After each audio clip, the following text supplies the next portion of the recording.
11월 22일 온라인 오후 예배를 다 같이 시작하겠습니다. 다 같이 신앙 고백하겠습니다. 전능하사 천지를 만드신 하나님 아버지를 내가 믿사오며 그 외아들 우리 주 예수 그리스도를 믿사오니 이는 성령으로 잉태하사 동정녀 마리아에게 나시고 본디오 빌라도에게 고난을 받으사 십자가에 못 박혀 죽으시고 장사한 지 사흘 만에 죽은 자 가운데에서 다시 살아나시며 하늘에 오르사 전능하신 하나님 우편에 앉아 계시다가 저리로서 산자와 죽은 자를 심판하러 오시리라.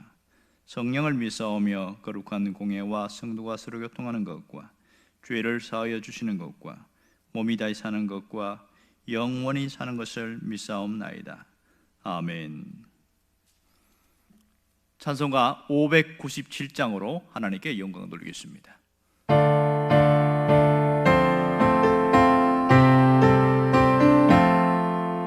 이전에 주님을 내가 몰라 영광의 주님을 비방했다. 지극한 그 은혜 내게 넘쳐 날 불러주시니 고마워라. 나 받은 달란트 얼마런가 나 햄서 그것을 남기어서 갑절로 주님께 바치오며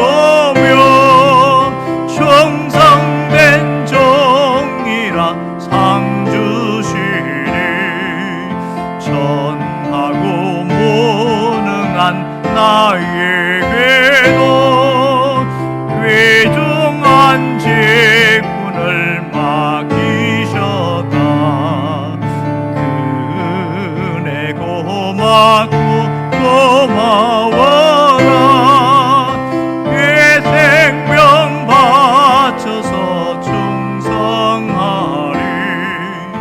나 하는 일들이 하도 적어 큰 열매 눈앞에 안 베어도 주님께 죽도록 충성하며 생명의 면류관 얻으리라. 다 같이 기도하겠습니다. 은혜가 풍성하신 하나님 아버지, 계속되는 어려움 가운데에서도 우리를 지켜주시고 건강을 또 붙들어 주심을 감사드립니다. 오늘도 온라인으로 함께 참여하는 모든 성도들에게 우리의 예배를 받으시며 그 은혜를 부어주시기를 원합니다. 하나님께서 모든 일 가운데 역사하시고 끝까지 주님께서 인내할 수 있도록 힘주시기를 원합니다. 말씀을 통하여 우리를 새롭게 하시고 세임 주시기를 간절히 원하옵고 예수님의 이름으로 기도합니다. 아멘. 하나님 말씀은 구약성경 사사기 11장 1절에서 3절까지 말씀입니다. 다 같이 읽겠습니다. 길르앗 사람 입다는 큰 용사였으니 기생이 길르앗에게서 낳은 아들이었고 길르앗의 아내도 그의 아들들을 낳았더라. 그 아내의 아들들이 자라매 입다를 쫓아내며 그에게 이르되 너는 다른 여인의 자식이니 우리 아버지의 집에서 기업을 잊지 못하리라 한지라. 이에 입다가 그의 형제들을 피하여 돕 땅에 거주하매 잡류가 그에게로 모여와서 그와 함께 출입하였더라. 아멘. 우리가 살아가면서 보면 사람들을 대할 때 편견을 가지고 대할 때가 있습니다. 편견이 무엇입니까?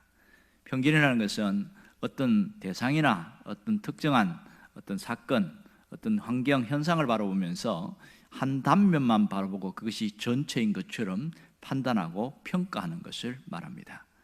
그러니까 어떤 사건에 대해서나 어떤 그 사람에 대해서 한 단면만 보고 저 사람에 대해 전체를 평가하다 보면 상당한 어려움을 겪게 되어집니다. 어떤 분은 그래서 편견을 무서운 질병과 같다 이렇게 말했습니다. 왜냐하면 편견을 갖게 되어지면 자기 자신이 갖고 있는 시각이 부정적으로 보이게 되어지고 또 상대방도 상당히 소외시켜서 함께하지 못하게 하는 그런 일들이 생기기 때문입니다. 오늘 성경에도 편견에 시달린 한 사람이 나옵니다. 그 사람은 바로 입다입니다. 이스라엘 역사에서 여호수아가 통치하던 그 시대에서 이제 왕정 시대로 가는 동안에 그 중간에 있는 350년의 기간을 사사 시대다 이렇게 말합니다. 이 사사 시대는 사사들이 통치한 시기를 말하고 있는데 왕은 아니지만 왕과 같은 역할을 하는 일을 사사들이 했습니다. 그래서 사사라고 판단하는데 사사의 원래 이름은 재판관 이런 뜻을 갖고 있는데 이방 민족의 압제를 당할 때에 하나님께서 세우신 사사를 통해서 그 민족들을 구원하고 그 지역을 다스리도록 왕과 같은 역할을 하도록 하나님이 직접 세운 자가 사사다 이렇게 말할 수 있습니다. 그래서 350년 기간 동안에 12명의 사사들이 등장하게 되어집니다. 이스라엘 민족들이 다른 외세의 침략을 받아서 고통을 당할 때 하나님은 사사를 세우셔서 그 민족을 위기에서 건져내는 일을 하게 되어집니다. 입다가 어떤 사람이었는가? 오늘 성경에서 이렇게 말합니다. 그는 길앗 사람이다. 그리고 그의 출신 배경을 보면 상당히 불우한 환경 가운데에서 태어났다. 출신 배경부터가 상당히 불우합니다. 기생이 길앗에게서 낳은 아들이었다 이렇게 말합니다. 그렇다면 그가 어떤 고통을 당하고 어떤 어려움이 있는지를 잘 알 수가 있습니다. 그는 성장 과정에서 멸시와 천대를 받았고요, 심지어는 학대까지 받는 그런 모습들이 보입니다. 2절에 보면 그가 얼마나 어렵게 살았는지를 잘 보여주고 있습니다. 이 길앗의 아내도 아들들을 낳았는데 그 아들들이 성장해서 입다를 심히 괴롭히고 아주 멸시한 내용들이 잘 나타나고 있습니다. 그가 견딜 수가 없어서 더 이상 그 집에서 살할 수가 없게 되었습니다. 그래서 이 길앗의 아들들이 쫓아냈다 이렇게 말합니다. 입다가 갈 데도 없고 어디 마땅히 거처할 곳도 없는데 할 수 없이 어쩔 수 없이 쫓겨난 상황을 얘기를 하고 있습니다.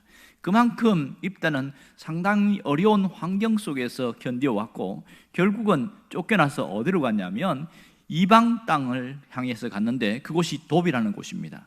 3절을 보면 입다가 결국은 도망을 가서 돕 땅에 거주하고 있었는데 누구하고 있었냐면 잡류들 이렇게 나오는데요, 좀 더 노숙자들이라 표현할 수도 있고 또 불량배들 이렇게 표현할 수 있고, 그러니까 다 자기처럼 소외당하고 멸시당한 그런 사람들과 함께 거주하고 살았다 이렇게 이야기합니다.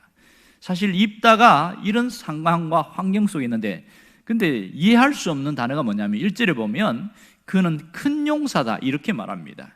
이게 이해가 될 수 없거든요. 어떻게 그가 출신 환경이나 현실이나 모든 상황을 보면 큰 용사가 될 수 있는 그런 처지나 그런 것들이 전혀 없는데 성경은 큰 용사다 이렇게 얘기를 하고 있으니 이거 어떻게 이해를 해야 되냐고요. 그러면 왜 입다를 큰 용사라고 말을 하고 있는 것일까요? 성경은 거짓말을 하지 않고 분명한 것을 이야기하고 있습니다. 오늘 입다가 어떻게 큰 용사가 되었는지에 대한 부분은 성경이 생략을 하고 있습니다. 결과만 이야기를 하고 있는데 오늘 이 입다의 모습을 통해서 하나님은 우리에게 보여주시는 게 뭐냐면 입다와 같은 형편, 환경, 처지에 있는 사람들에게 희망을 주려는 겁니다. 이런 사람도 큰 용사로 하나님 앞에 사사로 쓰임받게 되어졌다, 이것을 보라는 겁니다. 그러면 우리가 여기서 추적해야 되는 것은 입다가 어떻게 큰 용사가 되었느냐 하는 겁니다. 그것을 알려면 결과를 통해서 다시 한번 찾아봐야 되는데 입다가 큰 용사가 되었고 그가 결국 사사로 등장하게 되어진 것은 그가 지금까지 있는 자신의 이름, 자신의 현실과 환경, 처지의 모든 상황들을 비관하고 절망하고 한탄한 것이 아니라 그것을 극복하고 이겨냈기 때문이다, 이렇게 할 수가 있겠지요. 성경이 말하는 큰 용사라는 것은 무슨 뜻입니까? 큰 용사에 대한 뜻은 이렇습니다. 하나님이 인정할 만한 지도력을 갖춘 사람, 리더로 세워지기에 모든 조건이 갖추어진 사람, 이것을 큰 용사라고 그러는데, 그래서 성경이 이렇게 표현하는 거 보면 그의 환경과 현실과 처지는 상당히 어렵지만 그가 큰 용사로 거듭난 그런 삶을 살았다, 이렇게 표현할 수 있겠지요. 그가 어떻게 큰 용사가 될 수 있었을까요? 성경이 그를 큰 용사라 말하는 것은 그가 갖고 있는 콤플렉스, 열등감, 그의 약점, 이런 모든 것들을 모두 이겨냈기 때문이다, 이렇게 표현할 수가 있습니다. 그가 큰 용사가 되기까지, 오늘 그 내용은 성경이 생략하고 있지만 그가 얼마나 자기와의 싸움에서 이겨냈고 현실과의 싸움에서 이겨냈고 주변 사람의 시선과 그 모든 어려움 속에서 어떻게 이겨냈고 극복했는지를 잘 알 수가 있습니다. 그러니까 입다의 모습을 통해서 성경이 우리에게 밝히는 것은 누구든지 자신의 환경과 형편, 자신의 어떤 약점, 이것을 모두 극복하고 이겨내면 하나님이 큰 용사로 세우신다는 겁니다. 입다가 무엇을 이겨냈습니까? 부모의 콤플렉스입니다. 그는 태어날 때부터 콤플렉스가 심한 자였습니다. 그리고 형제의 콤플렉스였습니다. 모든 형제들이 따돌리고 멸시했습니다.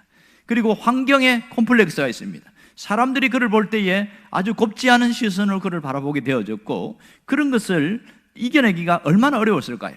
그에게는 아주 좋지 않은 그런 별명을 갖고 평생을 살게 되어졌는데, 그 모든 것을 다 극복하고 이겨내었기 때문에 큰 용사로 세움을 받을 수가 있었다는 것을 우리가 여기서 눈여겨봐야 됩니다. 결국 성경이 이야기하는 걸 보면 하나님도 그를 큰 용사로 세우셨다는 것을 먼저 이야기를 하고 있습니다. 하나님이 인정했기 때문에 가능한 일인 것이고, 또 하나는 사람들도 그를 큰 용사로 인정했기 때문에 가능합니다.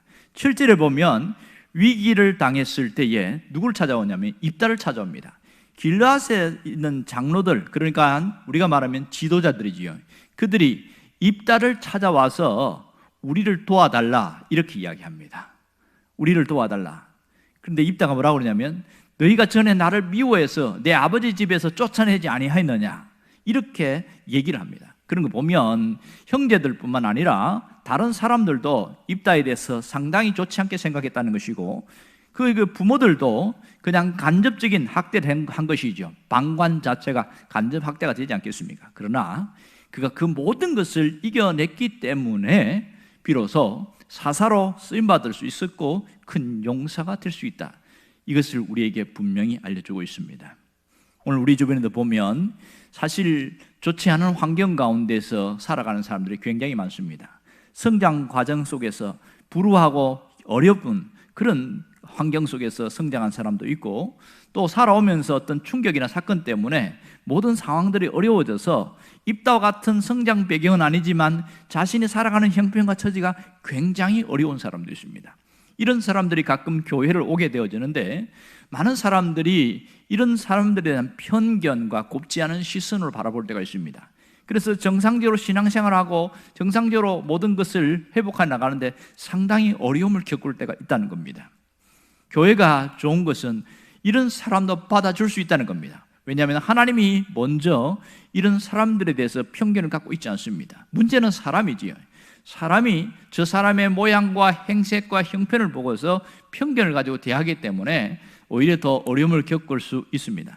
그러나 건강한 교회로 성장한다는 것은 뭐냐면, 이러한 사람도 교회에 정착하고 새로운 삶을 살아갈 수 있도록 길을 열어가는 그런 교회가 건강한 교회가 될 수 있습니다. 사실 어떤 사람은 이런 어려움과 현실 속에서도 자기를 이기고 환경을 이기고 현실을 이기고 모든 것을 다시 이겨내는 사람들이 있어요. 이런 사람들이 건강한 자로 세워지고 사회에서도 일원으로서 모든 일을 자기 역할을 잘 감당하게 되어지는데, 그런 가운데서도 안타까운 건 뭐냐면 자기가 갖고 있는 이 콤플렉스나 약점들, 이런 것들이 불쑥불쑥 튀어오를 때가 있습니다. 그것이 튀어올라서 오히려 올무가 되어지고 더 어려움을 겪을 때가 참 많다는 겁니다. 오늘 이러한 약점과 환경 속에서도 하나님은 우리가 입다와 같은 처지에 있는 사람들에게 희망을 주려고 하고 있습니다. 그것이 무엇입니까? 아무리 콤플렉스가 많고 약점이 많다고 할지라도 하나님은 그를 외면하지 않으신다는 사실입니다. 하나님은 그를 다시 한번 회복시켜서 입다와 같은 이런 자로 쓰시기를 원하는 겁니다. 큰 용사로 세우기를 원하시는 것이 하나님의 심정입니다. 그러면 누구나 약점이 있고 열등감이 있고 다 뭔가 자기 안에 있는 부족한 면이 많이 있단 말이에요. 어떻게 하면 이렇게 입다처럼 쓰임받을 수가 있느냐? 어떻게 입다처럼 그렇게 세움받을 수 있느냐? 그것은 딱 한 가지입니다. 자기와의 싸움에서 이겨야 하는 겁니다. 자신과의 싸움, 가장 큰 싸움은 뭐냐면 자기 자신과의 싸움입니다. 다른 사람들이 곱지 않은 시선으로 보는 경우도 있지만 실은 내가 내 자신에 대해서 미워하고 좋지 않은 시선을 갖고 있기 때문에 많은 분들이 이런 불우한 환경이나 어려움 속에 처하게 되어지면 좌절하고 절망하고 자포자기해버리고 자기 인생을 스스로 학대해버리고 세상에 내뒹굴게끔 그렇게 살아가는 사람들이 너무 많은 것이 안타까운 일입니다. 이것은 신앙을 가진 사람들 중에도 있습니다. 우리가 갖고 있는 콤플렉스들을 보면 환경의 콤플렉스, 신체의 콤플렉스, 경제적 콤플렉스, 수도 없이 많은 콤플렉스가 있습니다. 그런데 그것을 이겨내는 사람만이 쓰임받을 수 있다는 것을 우리가 늘 알고 있으면서도 못 이겨내는 사람이 있어요. 왜냐하면 자꾸만 나를 바라보기 때문에, 내가 갖고 있는 약점에 집중하기 때문에 그걸 못 이겨내고 있습니다. 우리가 어떻게 하면 자기와의 싸움에서 이겨낼 수 있느냐? 나를 바라보지 말고 나를 세우기를 원하시는 하나님을 바라보라는 겁니다. 이 시선 처리가 잘 안 되기 때문에 끊임없이 우리는 늘 힘들어할 수밖에 없어요. 사실은 굉장히 원리는 간단한데 그 과정 속에서 뭐가 있어야 되냐면 끊임없는 연습과 훈련과 트렌드하는, 나를 바꾸어 나가는 그런 과정이 변화가 있어야 된다는 거죠. 많은 현실 속에서도 끝까지 내 시선이 주변 사람이나 환경이나 다른 나 자신이 아닌 하나님께로만 고정시켜 나가기만 하면 모든 콤플렉스는 이겨낼 수가 있습니다. 모든 상황들을 이겨낼 수 있습니다. 하나님 왜 우리에게 입다와 같은 사람들을 보여주고 있을까요? 그것은 오늘 입다와 같은 비슷한 환경과 처지에 있거나 그 형편에 있는 사람들이 오늘 입다를 바라보고 다시 위로를 받고 이겨내라는 것이지요. 오늘 우리가 모두가 큰 용사로 쓰임받기를 원하십니다. 큰 용사를 현실적으로 말하면 일꾼이지요. 교회에서 하나님이 쓰시고자 하는 일꾼, 직분을 가진 자, 이런 자들입니다. 이렇게 큰 용사로 쓰임을 받을 때에 드디어 하나님께 충성하는 것이 값지고 귀한 것임을 깨닫게 되어집니다. 여러분, 큰 용사는 환경이 만들어주는 게 아닙니다. 큰 용사는 주변 사람들이 만들어주는 게 아니에요. 큰 용사는 가만히 있을 때 하나님이 갑자기 콕 집어서 그렇게 세우는 게 아니라는 겁니다.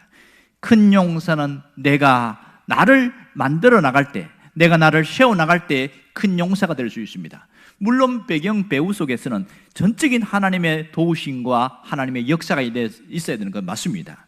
하나님은 우리가 큰 용사로 쓰임받기를 원해서 교회로 불렀고 또 말씀을 통해서 우리를 점점 깨닫기를 원하시잖아요. 그러면 여기서 내가 내 입장에서 어떻게 되냐? 내가 큰 용사에 대한 비전을 갖고 큰 용사로 쓰임받을 수 있다는 확신을 가지고 그렇게 나를 일으켜 나가는 것이 대단히 중요합니다. 내가 나를 일으킬 때에 하나님이 역사하십니다. 하나님은 지금도 우리 한 사람 한 사람을 입다와 같이 세우기를 원하십니다. 큰 용사로 세우기를 원하십니다.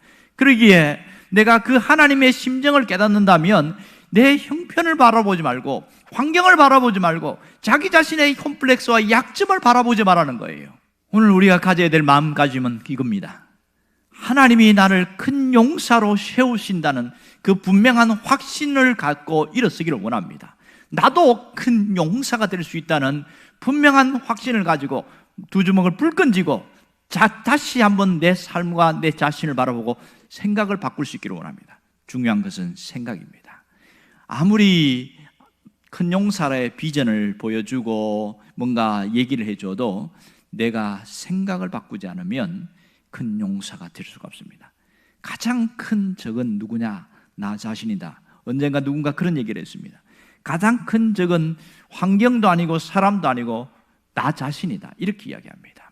내가 생각을 바꿔야 됩니다. 또 하나 해야 될 것은 그 생각을 바꾼 그 위에 하나님의 말씀으로 나를 덧입히는 것이 대단히 중요합니다. 생각만 바꿔도 되는 것이 아니라 이 큰 용사의 비전을 가진 자들은 말씀으로 나를 바꾸어 나가야 됩니다. 그럴 때에 시선 처리도 환경에 대한 것도 모든 것이 달라지게 되어지는데 이렇게 큰 용사의 비전을 가지고 하나님께로 한 걸음 한 걸음 나가면 언젠가 그렇게 쓰임받는 자로 서 있다는 것을 잊지 않기를 원합니다. 우리가 나를 일으키고 나를 세워나갈 때에 가장 필요한 시기에 다른 사람들을 통해서 쓰임받게 한다는 사실입니다. 위기 가운데 있을 때에 이 길르앗 장로들이 와서 우리를 도와달라 이렇게 했듯이 다른 어려움 속에 있는 사람들이 당신이 있어야 됩니다, 당신이 적임자입니다, 이렇게 이야기를 할 겁니다. 오늘 또 한 가지 잊지 말아야 될 것은 나 자신이 큰 용사로 쓰임받아야 하지만 내 옆에 있는 주변 사람, 또 자녀나 남편이나 아내나 주변 사람들을 큰 용사로 일으키는 일을 해야 됩니다. 그들이 큰 용사가 될 수 있도록 기도하는 일, 또 마음을 다하여 함께 돕는 일이 대단히 중요합니다. 오늘 큰 용사로 다시 일어날 수 있기를 주의 이름으로 축원합니다. 기도하겠습니다. 살아계신 하나님 아버지, 우리의 현실과 형편과 처지를 바라보면 입다처럼 살아갈 수도 없고 오히려 좌절하고 절망할 수밖에 없는데, 오늘 우리를 큰 용사로 세우기를 원하시는 주님의 비전을 다시 한번 내 가슴에 품고 나도 이제 큰 용사로 살아가기를 원합니다. 큰 용사의 비전을 품고 나를 바꾸어 나가고 나를 세워나가는 그런 사람이 되게 하여 주시옵소서. 예수님의 이름으로 기도합니다. 아멘. 주기도문 하겠습니다. 하늘에 계신 우리 아버지여, 이름이 거룩히 여김을 받으시오며 나라가 임하시오며 뜻이 하늘에서 이루어진 것 같이 땅에서도 이루어지이다. 오늘 우리에게 일용할 양식을 주시옵고 우리가 우리에게 죄 지은 자를 사하여 준 것 같이 우리 죄를 사하여 주시옵고 우리를 시험에 들게 하지 마시옵고 다만 악에서 구하시옵소서. 나라와 권세와 영광이 아버지께 영원히 있사옵나이다. 아멘.